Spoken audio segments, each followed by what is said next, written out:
Also on October 19th, we have Circadians Chaos Order, and this plays 2 to 5 players and takes about 120 to 240 minutes to play. And this is coming from the publisher Garfield Games that has published a lot of very popular games, many of them ranking in the top 100 on Board Game Geek. And I do want to clear some confusion here because this is not an expansion to the game Circadians First Light. This is actually a standalone game, and when they do make expansions, you can expect the naming convention to look a little bit more like this, where they have the Circadians, whatever the name is of the game, and then they'll have a dash and the expansion name. So they are using a little bit different of a naming convention than most other publishers.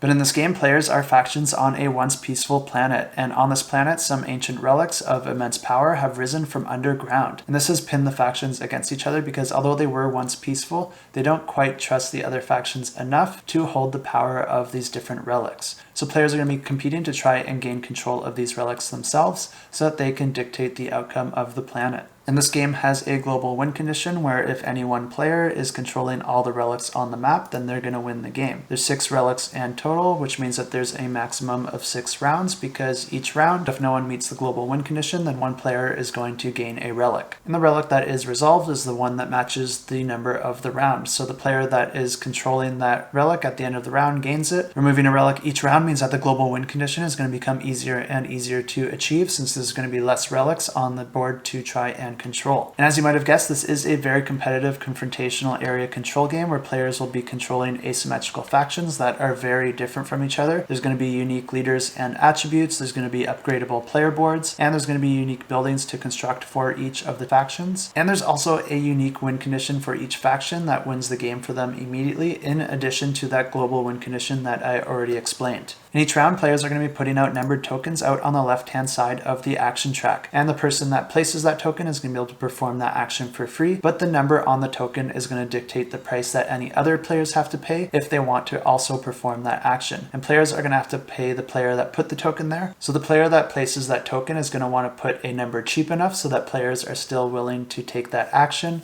but expensive enough so that they're not leaving any money on the table. Players can also upgrade their actions by moving their player cube up on each action track, which will gain them some additional benefits when they perform that action. So between this and the upgradable player boards, there's a lot of engine building throughout this game. And players will be performing different actions to perform research, construct buildings, and harvest resources, as well as recruit and move different units across the board. There are movement restrictions depending on the different terrain types out on the board, and if there's more than one player in a given area on the board, then that's going to trigger a combat. And the way that this works is that only 2 players will fight at a time, and the winner of that will move forward while the loser is removed from that space. And this continues until there's only 1 player left in the space. Players will be using a combat wheel that allows them to perform different actions or upgrade certain stats during a battle, and players will be adding the results of their combat wheel with the leaders, buildings, fighters, and faction-specific abilities they have at that specific location. A really neat aspect of the combat wheel is that you can gain new tactics cards to put in the center of the wheel here,